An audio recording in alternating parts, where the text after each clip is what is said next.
Oh, what's up, guys? James here with JDC Auto here in Las Vegas. 2015 Toyota Rav4. We have an issue, no crank, no start, but the lights do light up on the dash, no window, power all around, and anyways, no history in the car. Customer did something with the alternator, moving it, replacing it or something, ended up shorting it out, blowing the alternator fuse, which is this one here. It's a 120 amp fuse, and it is blown out of its mind. Goodbye. So, the reason I'm making this video is because I was having such a pain in the ass getting this damn cover off because I couldn't get to the bolts. Because this isn't a normal fuse where you can just pull it or not. There are two, looks like 10mm nut or bolts. You gotta back out so you can pull this up, replace it, and then re-screw them back in. Bada bing, bada boom. Fuse is about 18 to 20 bucks, maybe 15 to 20 bucks at your retailing Toyota dealer. That's how much mine are here. They have 4 in stock, so I got lucky. But I want to talk to you about how to take this freaking box off. So, first thing I did, obviously, take off the battery terminal. You want to get any more issues with the battery. There's a little post here with a 10mm nut. Take this off, and you'll need to kind of, well, let me start back from even further than that, is you need to remove the PCM. PCM, what you're going to do is you're going to have two, I believe it's 2-3 bolts. So remove the PCM. There's 2-3 bolts. One that'll kind of bolt it up, I think, over here. There's going to be 1 bolt here for the PCM, and I think there's like 2 on the bottom. I'm sorry, I can't remember. It was so frustrating in the process of doing this, but you'll figure it out. It's very clear. So remove the PCM, set it to the side. You're good to go there. After that, you're going to have 3, 1, 2, and I believe there was a third one. I might be crazy. Just 2. Probably just 2. 2 or 3. Right there, bolts for the bottom portion of the fuse box. This will kind of loosen it up. After that, what I did was I cut the, there's zip ties that hold this harness right here. They hold it to this little piece here. So you're going to cut these so you can get a little bit extra room, lift this up, kind of lift this out, give you a little extra room, as well as there will be down here in the bottom another little zip tie that holds on. You can kind of see it loops over this little hole right here and holds the bottom wiring. I also came down with a little, there's a little wires here with these little tabs on them. There was 3. There's 1 here. There's 1 that goes like down there, like right down here. You'll see it right there at the end of my finger. Anyways, right there. And then there's 1 that kind of sits on the inside of this wall here. You'll see it kind of poke through right here. I popped those 3 loose, and it gave me tons of room, wiggle room to kind of move the electronics of this box here. So now let's talk about how to get to the point here of taking this son of a bitch off, because it's a pain in the ass. So what I figured out was, so this kind of slides over like that. So you'll kind of get it like this at some point. What I did before I even got to this point is I unhooked the lower portion here, the lower part of the electric box from the top part. So as you can see, there's, as you go all the way around, there's tabs here on the bottom. You just kind of need to push them in, and then you're going to kind of pull up and like separate. So it's like kind of hard by yourself. If you have someone to help you, it's good, but I kind of basically use the screwdriver to go in here, separate the clip, and then I kind of use my fingers to kind of push it apart.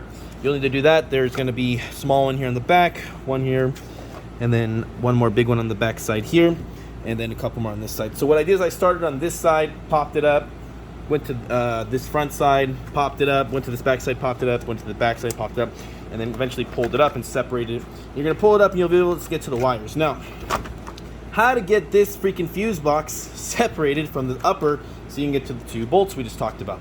This is where I think the most important part of the video is, so here we go. So what you got to do is realize that you're not going to be pulling up. What you're going to be doing is you're going to kind of be pushing, like even from this little bit here, you're going to be imagining to push it down. So this whole piece will, as you can see, will slide off. Now, how to get to that point? There's, I believe we have 1, 2, and I kind of mangled mine, unfortunately, I'm sorry, but it'll clip back in and you'll never see them. 1, 2, there's a hidden one over here by this big relay, 3, it's like right there, I don't know if you can see it in there, there's 3, and then you have 2 on the bottom, number 4 and number 5. All 5 of these need to be depressed and kind of pushed down. You'll kind of put a screwdriver or something flat in there to kind of, and then push away the clip. Just to show you what the clips look like. They look like that. and then you're going to kind of use that to kind of push it. Sorry, my finger's dirty. That's a gross looking finger. But anyways, so you're going to push the that clip tab down, and you're going to kind of push down and try to get it past the little lip inside of the box here, which is this little lip here. I don't know if you see that. There we go. Focus, please. Yes. Mine's a little destroyed, but it'll serve its purpose. So once you get them all past that, you'll realize, like, why isn't it going down? You need to take out these two relays right here. There's two big relays that sit right here. Pop those out, take them out. I took out this one, which goes here. You don't need to. That can actually stay in. And then some of these blue ones should slide straight down like they do.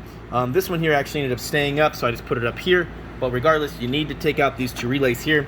And then once you get those done, you're going to kind of push down. You'll start to feel it slide, and then it should slide right out like so. So just give you a full 360 look at that. These are the clips that connect. So these outside ones are clips. This is the side facing towards the driver's fender. This is towards the firewall. This is towards the engine. And this is towards the front of the car radiator. Okay, now let's look at the inside. So again, let me reorient it back to how it should be. Boom, this is how it sits in the car. So just give you an aspect, front of the car. This is the front here, and then back's that way. So as you can look, you'll see two clips there, one clip there, one clip there, and one kind of clip over here. It's hidden right behind this fuse right here. So once you get all those depressed, you're going to kind of push this unit piece down, and it should fall right out. And this will give you access to the two, I believe they're 10 millimeter, one right there, one right there. Take those two out, slide this fuse out, put our new one in, screw it back in, put it all back together, and there you go. Don't short out your alternator fuse, guys, because it's a pain in the ass to get that apart. But hopefully this helped one of you out there and makes the process that much easier. I tried my best not to do any damage to the plastic, but again, it's just the learning process. I didn't see any diagrams. I didn't see anything out there to help me. I don't normally like to do that, but in this situation, customer's getting a little bit better price because of that, and is well aware of it and is okay. Other than that, guys, have a great day, and we'll see you next video. Oh, like, share, and subscribe, please and thank you.